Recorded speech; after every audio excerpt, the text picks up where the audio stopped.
Go big and don't go home. Possessions is still a state crime in Georgia as well. So how did you get tried for on a federal level for it? Because we beat the state case because they wrote a bad warrant. They wrote a warrant that said they were able to search my home due to the fact that I was wearing shorts. I haven't heard this little bit. Were they tie-dye? Because they're kind of stoner. Nah, they were probable cause. I had some cargo shorts on, and they said because I was wearing shorts, that meant that I was heading straight home with the half ounce of marijuana, and therefore they had the right to search my home. Whereas if I'd been wearing slacks, I guess, then I was going about my day into the world, and so that was going to get thrown out. So was all of the evidence that was actually acquired, but the feds, because of the types of firearms that I owned, were able to search my house regardless, just because I had been found to possess any marijuana whatsoever, like a seed of marijuana or a hundredth of a gram of marijuana would give them the ability to search my home. So the state lost their case, and so the feds picked it up. What do they do with the guns? They just hold on to them, put them in a big vault somewhere? Probably destroy them. Oh, that's a shame. What would you, 200K? Like, you get more than that in guns. Yeah, closer to 400. They took $400,000 worth of guns? Holy cow. I had half an ounce of marijuana. I was a real danger to society. You have to understand. I didn't trust him either. When they called me, I said, leave no stone unturned. I said, did you know there's more guns in the basement? Did you check the bunker out back? That's where the real shit is. Yeah. That's unbelievable. I'm sorry to hear that, mate. How long did you get like schedule when you went? No, they did that scheduling for me. They didn't let you sit to reservations. Yeah, so I just called the concierge down at the federal lockup, and actually, I don't want to speak for Kyle, but my observation is that the stress and like unknown that stretched out for 2 years was maybe worse than the 2 months in prison. Like in terms of the punishment, you carry on. Yeah, because I was looking at more like 25 years of prison, like trumped up charges if I tried to go to court and fight the silly charges.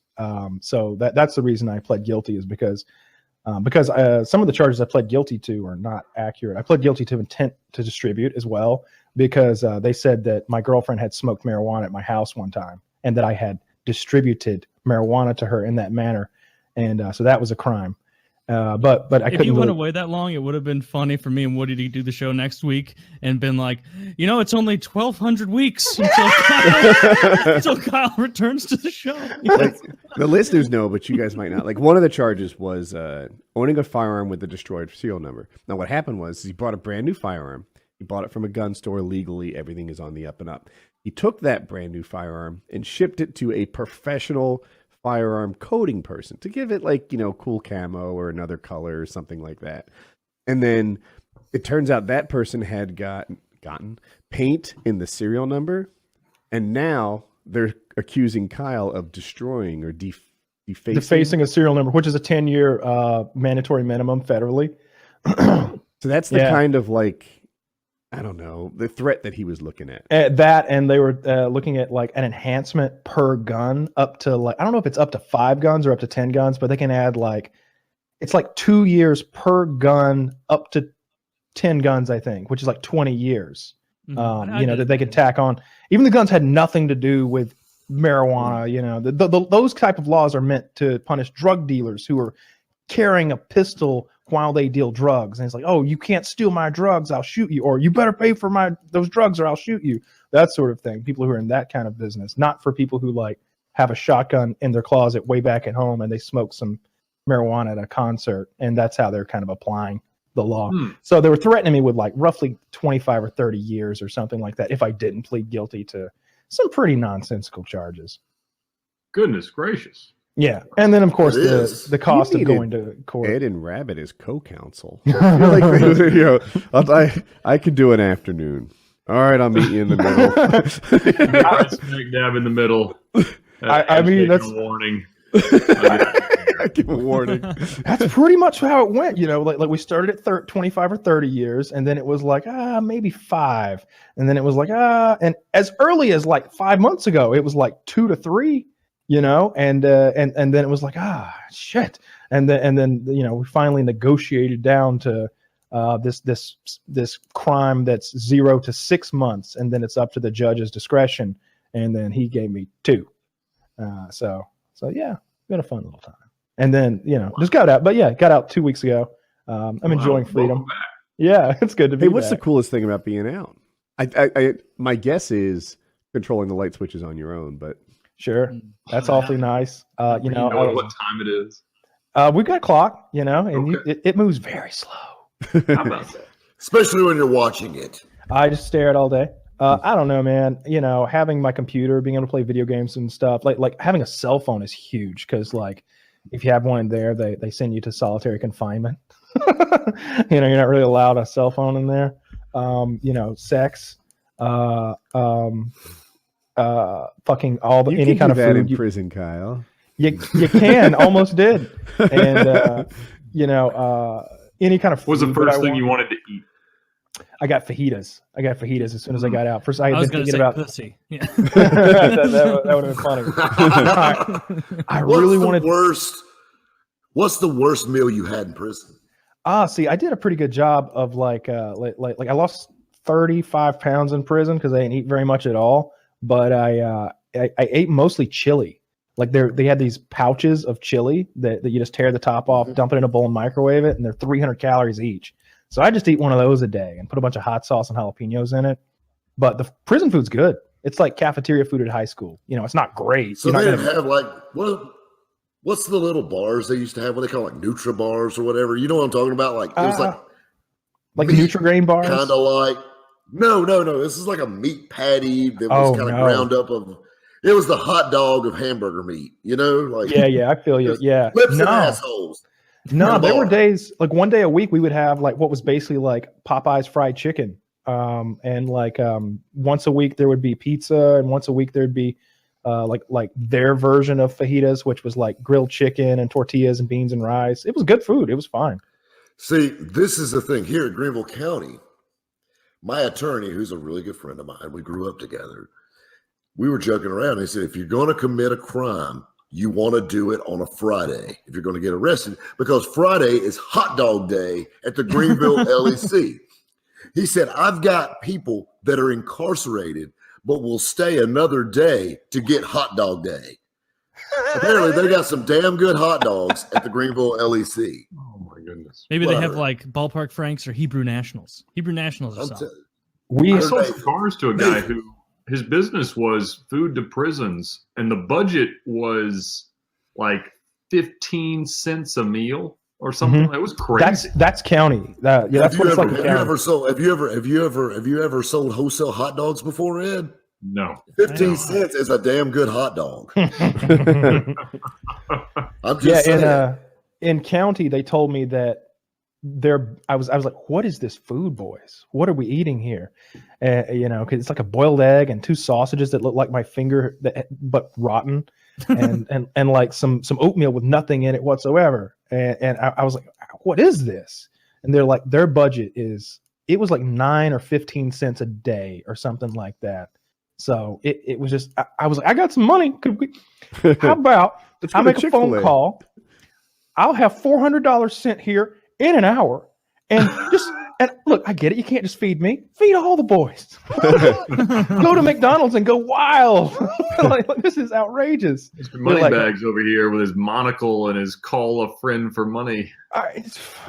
Dollar menu for everybody. Dollar menu for everybody. Just go get 200 fucking double cheeseburgers and let's party out here in the Franklin County and jail. It was on that day that Kyle knew his asshole was safe. And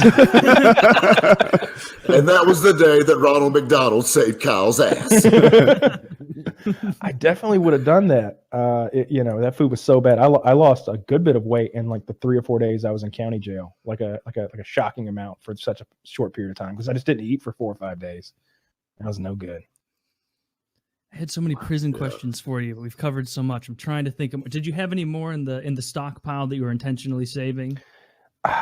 Maybe off the top of my head, but I didn't really make a list. I'm bad about that. I was Did you counting shank on you. anybody while in there? There were shanks, but I did not shank anyone. No. They have a shared knife program. And We had a knife sharing program. Yeah, Mostly it used was for making relish. yeah. That's what I used the knives for. I used them to chop up stolen pickles to make relish for my tuna salad. What was the most ridiculous thing someone was in for? Possession of half an ounce of marijuana. Good answer. Intent to distribute. I was going to ask the most hardcore thing, if you have maybe on that side. I mean, Snow was moving like a pound or two of meth, and the former military guy, he was in because he had like 4 ounces of cocaine and a pound of marijuana. But the enhancement, the thing that made that worse was like 5 or 6 years prior, he had gotten in a gun battle at a club and had shot 3 guys, all non-lethally. But he had shot 3 of them. It was mostly smaller stuff. It seemed like, but I didn't really want to talk to the scarier guys, at least not enough to ask them what are you in for, because that seems like a private Yeah, you question. probably don't want to make friends with them. Was it called minimum security, low security? What did they call it? It's a federal prison camp, FCP, Okay. or federal FPC. Yeah, whichever. Yeah, I got some pins. I got some souvenirs that say it on there. Talladega Federal Really? Prison Camp or something like that. I'm Yeah. glad you got souvenirs. Like, remember? I would have got Yeah. tattoos. You know, FCB. Alabama? Yeah, in Alabama, at Talladega, wow. not too far from the racetrack. Yeah, I did not get to see any races while I was there. There was a guy there they called Ricky Bobby. Of course, Talladega Nights legend of Ricky Bobby. Yeah, there were plenty of people who were in there. It was mostly drugs, because you can't really be in there, I don't think, if you've been convicted of a violent crime or a sex crime. And but that's a little confusing, because when you first hear that, you're like, bunch of drug selling tax cheats, right? And it's like, no, it might just be a bunch of drug dealers who never got caught for their murders, and that's more likely. that seemed to be a good mixture of that going on. But there was also plenty of tax cheats. People in there for bribery and like tax schemes and online theft, identity theft, things like that. There were a lot of guys like that. But then there was plenty of like ex-gang members and ridiculous shit like that. A lot of that going on. And there's plenty of drug dealing in there. A lot of guys are just selling drugs in there. was your prison divided on racial terms? Like, as it seemed like you were talking to Black and Mexican guys, but the guys on YouTube that I watch make that seem like it's not a thing that happens. No, we talk, we get along, but there's definitely more of a bond. But the black guys kind of stick together, and the Mexican guys kind of stick together, and the white guys kind of stick together. But they all talk. You're living together in a big room. You can't just Can't not be a talk to nonstop each other. war, shoulder Yeah, bumping. We're sharing 2 microwaves. Between 75 of us in that dormitory, and we're sharing 1 ice machine. We're sharing 4 or 5 TVs. Now the TVs are segregated, of course, like I talked about, on the first show back, that black TV, white TV, Mexican TV, and the sports TV. And you don't fuck with the other races. And TV. that's where everybody came together, on the ESPN TV. And what can we learn about that from society? Did people like exert a dominance in the microwave line? Did guys cut and be like, "What are you gonna do?" No, that would be a real faux pas.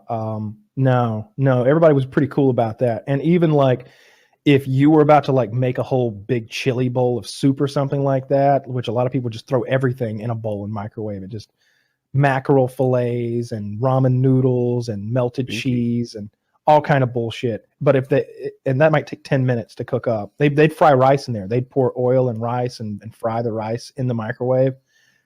But if they turn around and saw somebody had a cup of coffee that they just wanted to warm, they'd, hey, go ahead. There was everybody was polite. I as do that far at the as, cash register.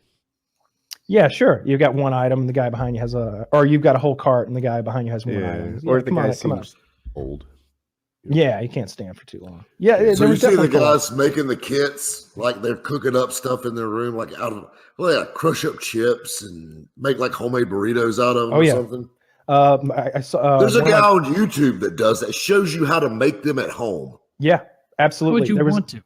there was a guy who could make like. you like bad food? Great craft with the kids. There was Now, a guy this that is how would you make. make a knife out of a sharpened toothbrush. And it's like, I'll just go buy a knife. Idiot. I like to think he's got like a Just VPN sponsor in the middle of it, like the most worthless prison sponsor ever. There was a guy who would make these big Chipotle style burritos, even though that we only got tiny little tortillas. He'd have 5 or 6 of them, like those people make those enormous joints they roll because they have some sort of fancy technique to roll out a bunch of papers into one giant joint. He's doing that, but with a burrito, and you can see like the layers of burritos that he's made, and it's huge. antlers. It's like a 2-pound burrito. They would make cheesecake they would crush up crackers to make a graham cracker crust, and they would take cream cheese and sugar, and then whatever the dessert of the day was, if it was like blueberry cobbler, they'd get just the blueberries, and so they'd make like a blueberry fucking cheesecake, and they'd sell them. Like when Alabama's playing football, there'd be 4 white guys in one cell cooking, fucking making cheesecakes because they're going to sell them for 2 Macs a piece. A Mac is a package of mackerel. Wait, how much is a Mac? $1, Like $1, 70 cents each. I can't believe cheesecakes go for $1.40. That is a great they're deal. Probably not very good cheesecakes. Well, They were. at I didn't have $1.40, any. what do you but want, Taylor? Everybody acted like they were amazing, but they had been living inside of that prison for quite some time. So Yeah. maybe they- Yes. They probably What was thought the guards longest were that hot. Somebody could have and be in that prison. the longest sentence. Yeah. I don't think there was a limit, honestly. I read online it was 10 years, but that turned out to be bullshit. Because one of my friends had been in for 10 and had more to go. And then there was an older gentleman who'd been in for 9 and had 3 or 4 more to go. There was a guy who had been in for 14 and had 2 more to go. Could they have done time at another prison? And maybe Sure, they could have. That's They- possible. But I just don't think there's a limit because they sort of you earn your way down in this like whole complicated federal point system to get into that place. Like if you start at maximum and you go long enough, not hurting anybody or fucking up, you end up in whatever high or medium and then low, and then you end up in the camp. Like eventually you earn your way down to there. So for Ed and Rabbit, Cal ran laps with this guy named Snow, and Snow would take a break every lap or 2 and do pull-ups. How many pull-ups did he do in a set? 8 to 10, depending on the day. He always mixed it up. Okay, wondering. But he had 40 pounds tied to his waist, so it's kind of, So do I. Really? Wow. I never thought about that. Yeah, I'm So doing did y'all weighted have like push-ups. a Welcome Back Kyle episode last week, or yeah, like 2 weeks ago, we talked a lot about prison. I try not to get too prison heavy on we do a 4-hour show, so I don't want to do 4 hours of that nonsense. So I do like 45 minutes or an hour of just nonsensical fucking prison talk. Because there are a lot of stories. I met a lot of interesting people, and it's a stupid fucking thing. Nobody, if I were the judge, I would let 90% of the people I met in there out because it's like they're not planning on doing anything else. They just want to go back to life. Right. They're all planning on like, oh, I'm gonna be a forklift driver, or I'm gonna get my CDL. I'm gonna drive a truck. Sky's the limit. But these are people who make bad decisions, though, right? Like a lot of them. When confronted with a situation where they could do violence or walk away, sometimes they choose the wrong one. When when things get hard and they have to, I don't know, say no to themselves or steal, sometimes they choose the wrong one. I wonder, it's easy to declare that you'll do the right thing after you get out. But I don't know. Like what Okay. I was in there for a short period of time, and I was thinking like, I ain't never gonna fuck up again. Okay. See, he was in there a short period of time, and he started talking like that already. I ain't gonna never. Yeah, this is how. By the way, anybody wondering why I had so many like problems in prison? This is how I talked the whole time. I use my prison Kyle voice. Yes. They didn't take to it none. You should have done the purple do-rag. I should have done that sling blade voice like Billy Bob Thornton. Mm-hmm. That They would just have thought been a long 8 weeks. Mhm. I'm only 4 days in and people don't care for it, but I've already committed to the bit. Mhm. More annoying than your cellmate. Silly Some sounds folks like call sling it a blade. shower rape. I call it Tuesday. Mhm. At this point, I don't think people are bullying me because they think I'm a retarded. Yeah, it was pretty silly. I think I talked about that drug class I was in a good bit. 2 hours a week of the drug class, and I hated that the most. That was so stupid, What do they teach stupid. you? Just They like didn't drugs? see the good yeah, side of they- drugs there. They'll Yeah, teach you you don't how wanna do marijuana. drugs. They'll teach you how marijuana gives you brain damage, and that sort of thing. This is book published in 2009 about what did they say about LSD? which I just read an article about how it helps with PTSD and rewiring the brain. I'm pretty sure they said it caused brain damage and memory loss or something like that. You know, lots of good old fashioned federal facts.